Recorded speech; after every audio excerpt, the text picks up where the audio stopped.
Big time matchup here in the ATP Finals as we're just about set to conclude the round robin part of the format. We have Alexander Zverev taking on Carlos Alcaraz, two of the three best players in the world right now. A lot on the line too, especially for Carlos Alcaraz, who lost earlier in this part of round robin play to Casper Ruud. He really needs a win here against Zverev to keep his chances alive. Now, of course, you guys know this round robin format, so much could happen. Just because you win or lose doesn't necessarily mean you're going to be out in this one, even though obviously a win's going to help you out a lot more, especially if you're Carlos Alcaraz.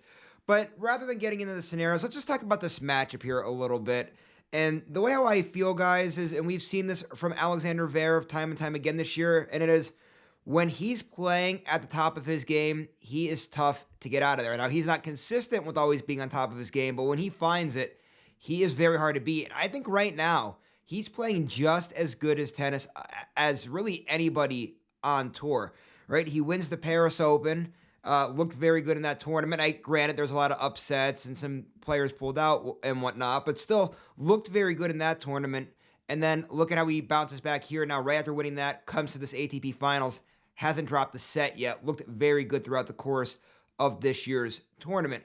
And we've also, guys, seen this from him throughout the course of this year. Remember the beginning part of 2024, right? He looked very good at that Australian Open. He beat Carlos Alcaraz in the tournament, lost in the semifinals to Daniil Medvedev in 5 sets. Look at then the clay part of the season. He wins in Rome. After he wins Rome, goes right into the French Open, looked very good in that tournament as well. He ended up losing 5 sets in the finals to Carlos Alcaraz.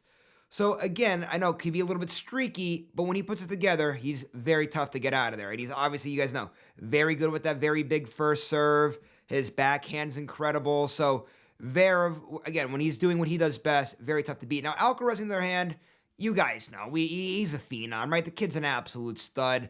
Definitely the future of tennis is probably within the hands of Carlos Alcaraz. And he's very good all the way around, especially in those cat and mouse points. But we've seen, really, guys, to be honest, in this later part here of 2024, it's been a little shaky, right? Cincinnati Open lost his very first match. U.S. Open lost in the second round. Actually looked pretty good in the China Open this year. He ended up winning that tournament. That was very good. He thought, okay, all right, here comes Carlos Alcaraz. Paris Open loses very early. So these later parts of the year for Alcaraz, he's had a hard time finding himself here a little bit, and he's going to have to do so. And he's going to have to do so right now with Zverev being across the net from him here in this match. Now, I will say where things kind of get interesting, in my personal opinion, would be if Zverev, being that he's won 2 matches and won them in straight sets, he does have that wiggle room to play with here a little bit.